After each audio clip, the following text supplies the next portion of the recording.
Okay, सो आज बात करते हैं गोल्डन ग्लोब्स 2026 की। क्या हुआ था? ब्लैक पिंक की लीसा और 17 के जोशुआ वहां प्रेजेंट थे, लेकिन दोनों का एक्सपीरियंस बिल्कुल अलग रहा। इंटरनेट पर एक ही चीज़ छाई हुई थी, कंट्रोवर्सी। पहले बात करते हैं लीसा की। उसने हिस्टोरी बना दी। वो पहली के पॉप आर्टिस्ट और पहली थाई एक्टर बनी जो गोल्डन ग्लोब्स के स्टेज पर अवार्ड प्रेजेंट कर रही थी। रीज़न, उसका रोल HBO के hit series the white lotus season 3 में था।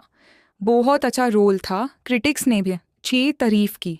लेकिन उसकी इसी अचीवमेंट पर लोगों ने सवाल उठाना शुरू कर दिए।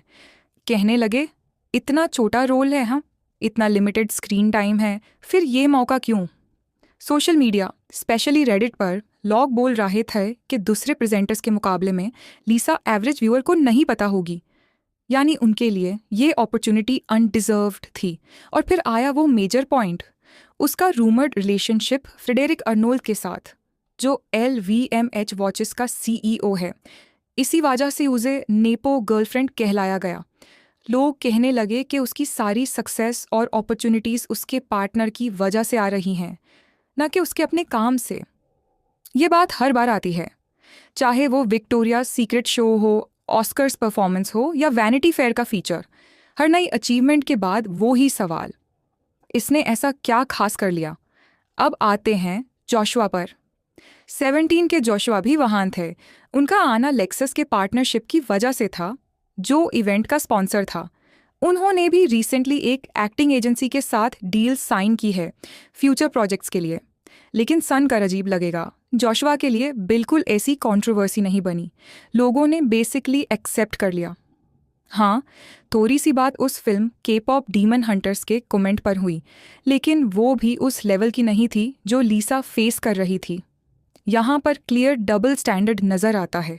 दोनों आइडल्स, दोनों ग्लोबल स्टार्स, दोनों ने एक्टिंग में स्टेप लिया, दोनों को मेजर इवेंट में मौका मिला। लेकिन एक मेल आइडल को नॉर्मल प्रोग्रेशन समझा गया, दूसरी फीमेल आइडल की क्रेडिबिलिटी, एक्सपीरियंस और इंटेंशंस पर सवाल उठाए गए। अजीब बात है ना? असल में लिसा की एक स्ट्रॉन्ग PR टीम है, द लेडे कंपनी, जो रिहाना जैसे स्टार्स को भी मैनेज करती है।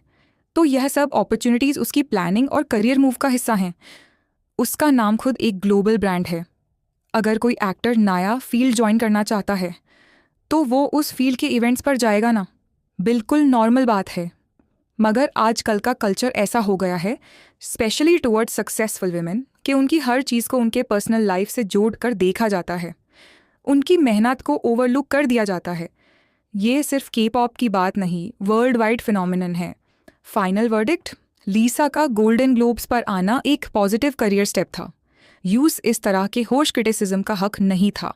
और हमें एज फैंस या एज ऑडियंस आर्टिस्ट्स को उनके काम से जज करना सीखना होगा, उनके कनेक्शन से नहीं। ऐसा नहीं है कि क्रिटिसिज्म कभी वैलिड नहीं होता, लेकिन जो ट्रीटमेंट लीसा को मिला वो क्लियरली बायस्ड था। सो आपका क्या कहना है? क्या आपको भी ये डबल स्टैंडर्ड नज़र आया? कमेंट्स में बताएं। लाइक करें, शेयर करें और चैनल को सब्सक्राइब करना ना भूलें।